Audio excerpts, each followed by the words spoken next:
अच्छा कितनी सुविधा दी भगवान ने, हम सब जगह हैं, तुम जहां मान लो वहीं। इसीलिए भक्ति स्वतंत्र। अब ये बात अलग है कि कोई ना समझ पाए, दो व्यक्तियों में झगड़ा हो गया, एक बोला धरती गोल है, दूसरा बोला नहीं धरती चपटी है। तब तक तीसरा आदमी निकला तो उन दोनों ने कहा अरे भैया तुम बताओ, हम दोनों झगड़ रहे हैं, ये कह रहे हैं पृथ्वी गोल है, हम कह रहे हैं पृथ्वी चपटी है। तो वो आदमी बोला भैया यहीं के रहने वाले से पूछो, हम बाहर के रहने वाले हैं। मतलब ये वहां से आया है जहां पृथ्वी है ही नहीं।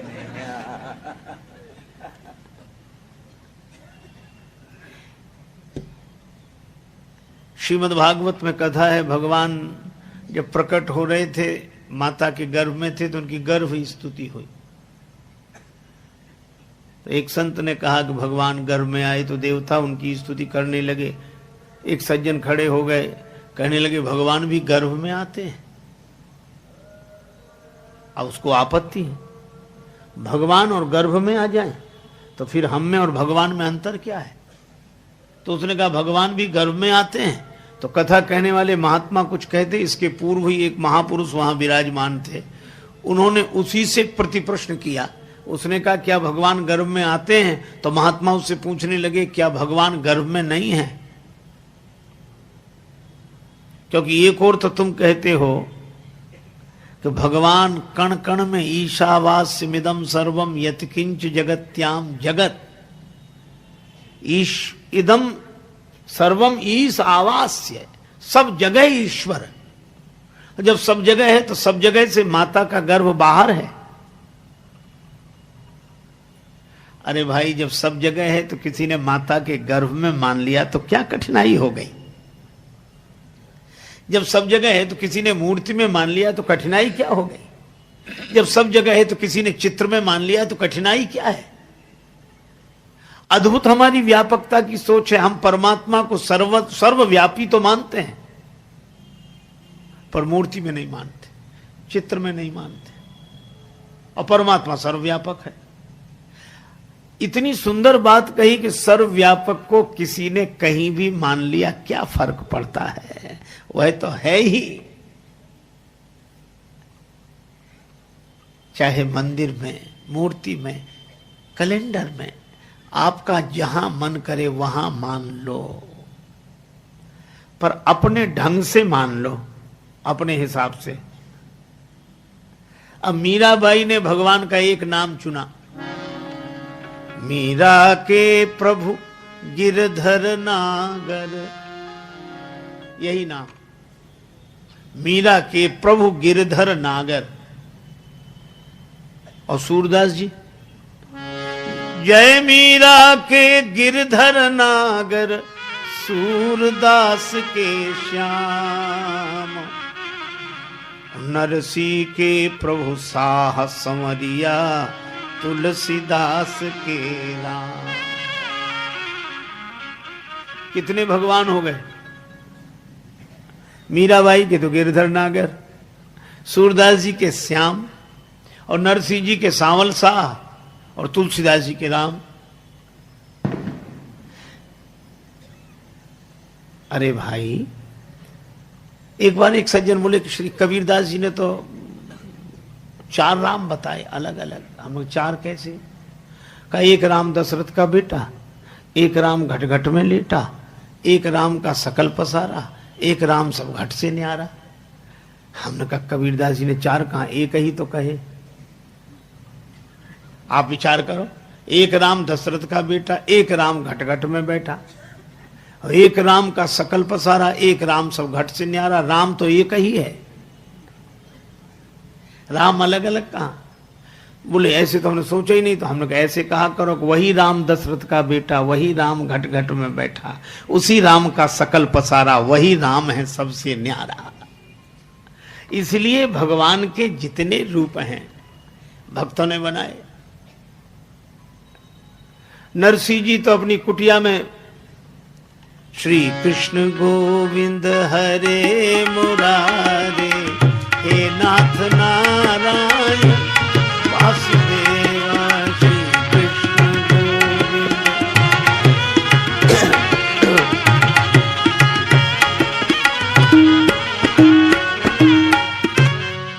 कीर्तन करें बस।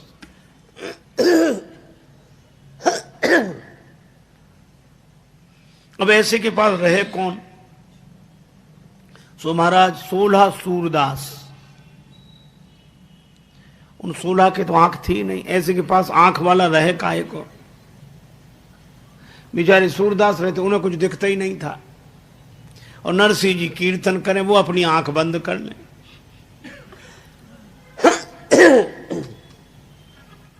भंडारे के लिए उधार सामग्री ले आवे, बस जब हो जाए तब दे दें।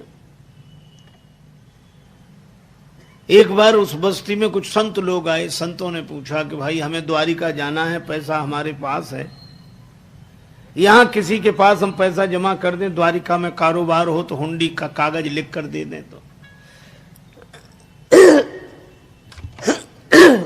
तो हमें ये धन साथ नहीं ले जाना पड़ेगा। गांव के लोग बड़े जलते थे नरसिंह जी से। कहा कि महाराज सेठ तो एक ही है यहाँ, पर बहुत ऐसे रहता है दीनहीन भाव से, आप पीछे पड़ जाना, द्वारिका में बड़ा कारोबार है उसका, वो लिख सकता है हुंडी, और तो गांव में कोई है ही नहीं। संतों ने कहा चलो। नरसिंह जी श्री कृष्ण गोविंद हरे मुरारे हे नाथ नारायण वासुदेव, और संत आए। अरे जय हो सेठ जी, हमारा भी उद्धार करो। नरसिंह जी कांप गए, हम कब से उद्धार करने लगे? हम तो कीर्तन करते हैं। सेठ बोले कि हम द्वारिका जा रहे हैं, हमारा पैसा जमा करो और हुंडी लिख कर दो।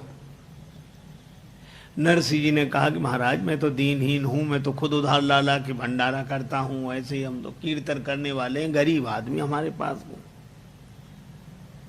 संत बोले गांव वालों ने पहले ही कहा था वो ऐसे ही बोलेगा।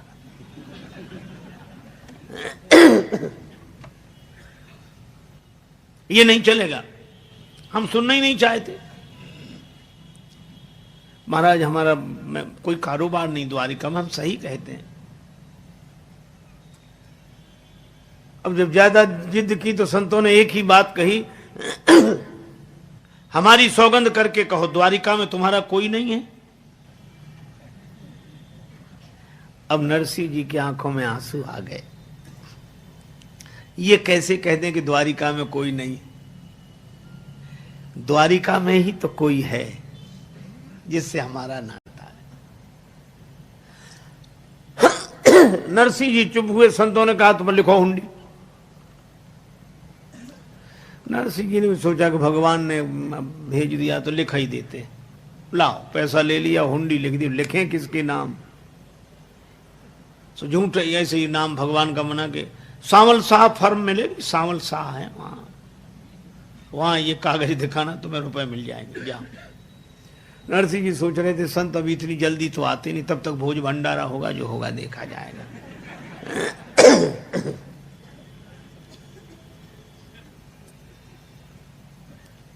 खूब भंडारा हुआ, कीर्तन हुआ, संत पहुंचे द्वारिका, वहां कोई मिले ही नहीं इस नाम का।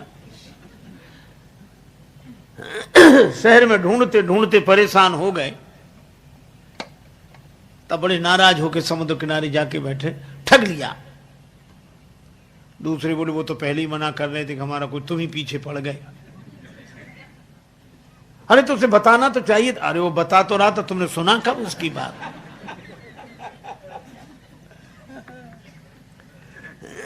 नरसिंह जी को बुरा भला कहने लगे, गाली देने लगे। संतों की भाषा। बैठ सिंधु तट संत जन भरने लगे जो आह, तब तक प्रभु जी प्रगट भे बन के सांवल साह। भगवान सांवल साह बन के प्रकट हो गए। चश्मा लगाए, कलम कान पे रखे, पगड़ी बांधे, पूरा पोशाक। अरे भैया जूनागढ़ से कौन आए? नरसिंह जी का नाम कौन ले रहे हैं? कौन ले रहे हैं भैया? कौन कौन? अब संतों ने सुना कि कोई अपनी बारे में पूछ रहा है। संतों, अरे भैया आओ आओ आओ, आप भले आ गए हो। मेरा नाम सांवल शाह है, मैं यहाँ से बहुत दूर रहता हूँ, इसलिए कल मिल नहीं पाया। लाओ हुंडी दो। संतों ने कहा जल्दी दो। हुंडी दी, रुपया मिल गया। भगवान ने एक चिट्ठी लिखी नरसिंह जी को, ये दे देना। संत आराम से द्वारिका रहे। अब लौटे, जूनागढ़ में चिट्ठी देते चले। अब जूनागढ़ पहुंचे तो लोगों ने कहा कि वही संत आ रहे हैं जो द्वारिका गए थे, तुमने हुंडी लिखी थी।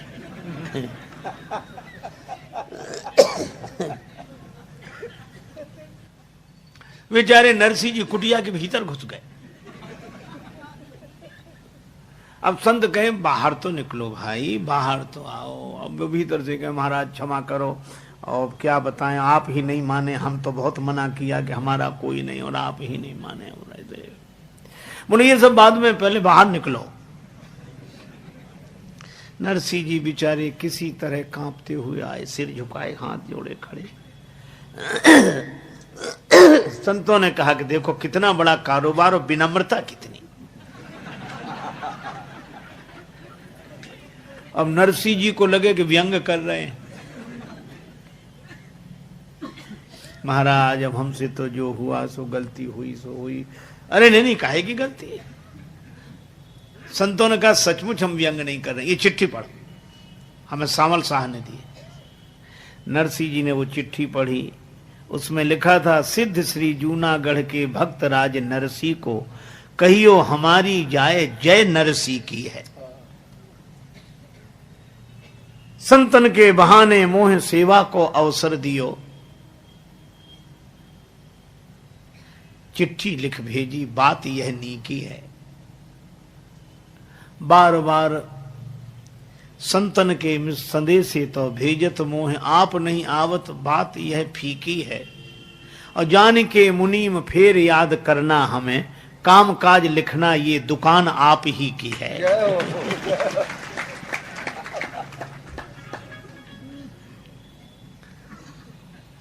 नरसिंह जी ने चिट्ठी माथे पर रखी। जय हो प्रभु। संत तो विदा हुए।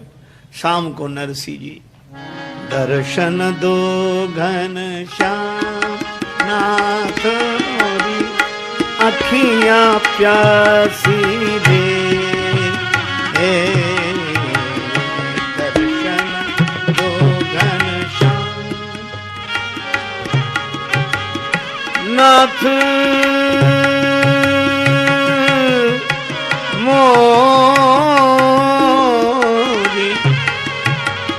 मोरी,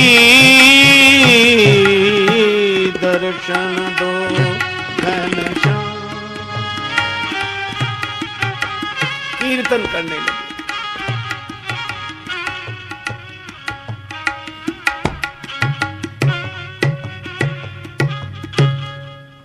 भगवान प्रकट हो गए।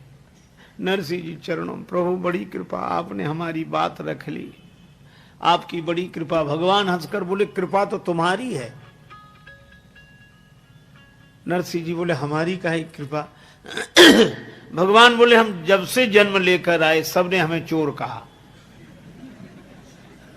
सबने, माखन चोर, चीर चोर, चित चोर। लेकिन आपने बड़ी कृपा की। क्या?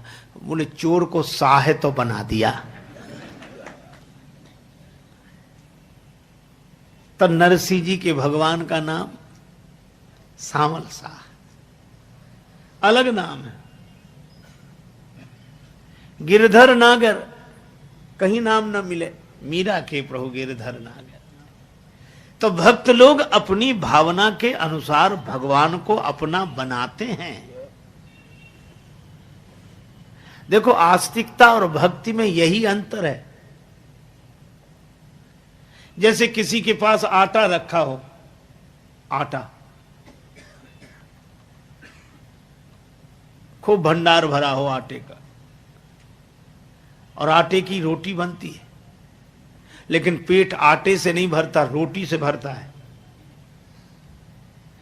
तो आटा अपने पास है, ये आस्तिकता है। परमात्मा है, मानते, परमात्मा है, मानते।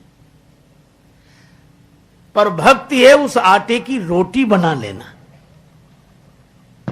देखो भगवान का पता प्राप्ति नहीं है, भगवान कहाँ, किसी से पूछो कोई बता देगा। भगवान कहाँ, सब जगह है, तुम्हारे हमारे भीतर, सब जगह वही है। और ऐसा विश्वास कर लेना यह आस्तिकता है, पता प्राप्ति नहीं है। हरि व्यापक सर्वत्र समाना ये पता लगा है, पर प्राप्त करने के लिए प्रेम ते प्रगट हो ही मैं जाना। भगवान को जब एक नाम लेकर, एक रूप लेकर हम अपनी भावना से संबंध जोड़ते हैं, तब भगवान प्रकट होकर लीलाएं करते हैं।